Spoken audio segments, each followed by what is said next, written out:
कोडरमा लोकसभा प्रभारी अभिमन्यु कुमार को शपथ ग्रहण समारोह का मिला निमंत्रण।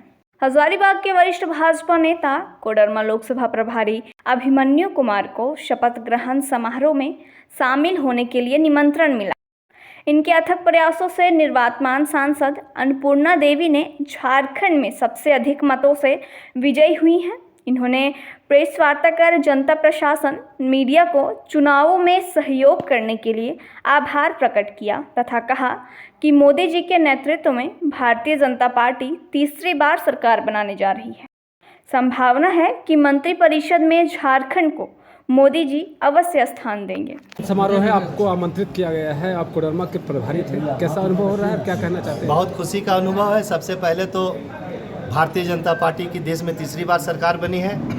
हमारे माननीय प्रधानमंत्री नरेंद्र मोदी जी तीसरी बार प्रधानमंत्री पद का शपथ लेंगे। हमारी एनडीए की सरकार बनी है और बहुत खुशी का अवसर है और मेरे लिए तो विशेष खुशी का अवसर है कि उसमें मुझे भी आमंत्रित किया गया है और ऐसा मेरा विश्वास है कि हम भी जो है कल के शपथ ग्रहण समारोह का एक हिस्सा बनेंगे, गवाह बनेंगे। ये हमारे लिए व्यक्तिगत तौर पे बहुत खुशी की बात है। हजारीबाग में विधायक का सीट खाली हो गया है तो अब दावेदार बढ़ गए हैं, आप भी उसमें हैं, रेस में हैं क्या?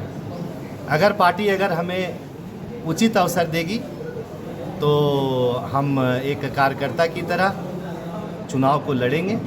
और रही बात दावेदारी की तो हम बहुत खुले तौर पे बताते हैं कि हमारा हजारीबाग में 32-33 साल का पार्टी में हमारा अपना अनुभव है, काम करने का अवसर मिला है और इस नाते अगर हमको प्रतिनिधित्व करने का मौका मिलेगा तो हम पीछे नहीं हटेंगे। कोडरमा का प्रभारी बनाया गया था, वहाँ से लगभग 3 लाख से ज़्यादा वोटों से अन्नपूर्णा देवी जीती है, क्या कहेंगे? देखिए, हमारे लिए और हमारे राजनीतिक कैरियर के लिए एक बहुत ही सुंदर एक स्थान कोडरमा से हमने प्राप्त किया है कि इस बार कोडरमा में हम लोग ऐतिहासिक जीत हासिल की है। पूरे झारखंड में सबसे ज़्यादा मतों से जीते हैं और बहुत सुंदर जीत हम लोग कोडरमा में हासिल किए हैं। हमारे प्रत्याशी श्रीमती अन्नपूर्णा देवी जी जो केंद्र में शिक्षा राज्य मंत्री हैं, उनका भी अथक प्रयास और पूरे कोडरमा में इस बार लोकसभा प्रत्याशी और प्रभारी का ही चर्चा था और हम लोग अपने मेहनत से और पार्टी के अन्य लोगों के मेहनत से, वहाँ के विधायक के मेहनत से, वहाँ के जिला समिति और पार्टी के जितने वरिष्ठ लोग हैं सबका आपसी तालमेल से कोडरमा में इस बार हम लोगों को ऐतिहासिक जीत मिला है। जब की सरकार बनने जा रही है तो क्या हजारीबाग को मंत्री पद मिल सकता है? एकदम संभावना है, मंत्री पद मिलने का संभावना है। हजारीबाग को मिल सकता है, कोडरमा को मिल सकता है। हमारे पार्टी के 9 सांसद जीत के गए हैं, कोई भी हमारे जो है मंत्री पद किसी को भी मिल सकता है। सारे होनहार यहाँ से जीत के गए। झारखंड में सांसदों की संख्या कम हुई है, इसको कितना नुकसान मानते हैं? और नहीं, नुकसान अगर हम लोग देखेंगे तो हम लोग सही में नुकसान में तो हैं, लेकिन अगर हम लोग वोट परसेंटेज देखेंगे तो वोट परसेंटेज हम लोगों का काफ़ी बढ़ा है।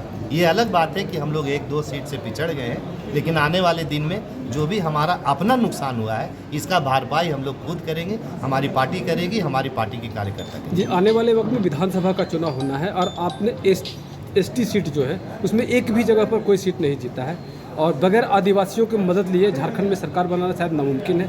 कैसी परिस्थिति होगी, क्या करेंगे आप? देखिए, ये तत्काल में भी लग रहा है कि हम लोग कुछ सीट को हम लोग लूज किए हैं, तो ये तत्कालीन है। जहां भूल अगर हम लोगों से हुआ उसको सुधार करेंगे और पूरा आपको भरोसा विश्वास दिलाते हैं कि आने वाले चुनाव में जो भी कमी हम लोग से रही है वो कमी आपको नहीं दिखेगी। रेल सेवा में इस बार विस्तार होने की संभावना एकदम। आप देख रहे हैं कि हजारीबाग में आप वंदे भारत चल रहा है, आपको आसनसोल वाला ट्रेन चालू हो गया है और भी जो भी डिमांड है उस पर बहुत जल्द कार्रवाई हो रही है और आप देखेंगे दिनों दिन हजारीबाग में यात्री रेलों की संख्या बहुत जल्द बढ़ेगी। धन्यवाद। खुलने का बाद या अटल भवन बंद होने का बाद या अटल भवन किसका है या नहीं है, इसके लिए तो आप जो उसके अधिकृत जो नेता हैं, जैसा आप बता रहे थे कि सांसद पूर्व जो सांसद यहाँ थे जीएन सिन्हा से, बहुत बेहतर होगा कि चूँकि पूरा उनके कार्यकाल में कार्यालय वहीं पे रहा था, तो इसका उचित जवाब जो है वो ज़्यादा अच्छा से आपको दे पाएंगे कि वास्तविक स्थिति क्या है।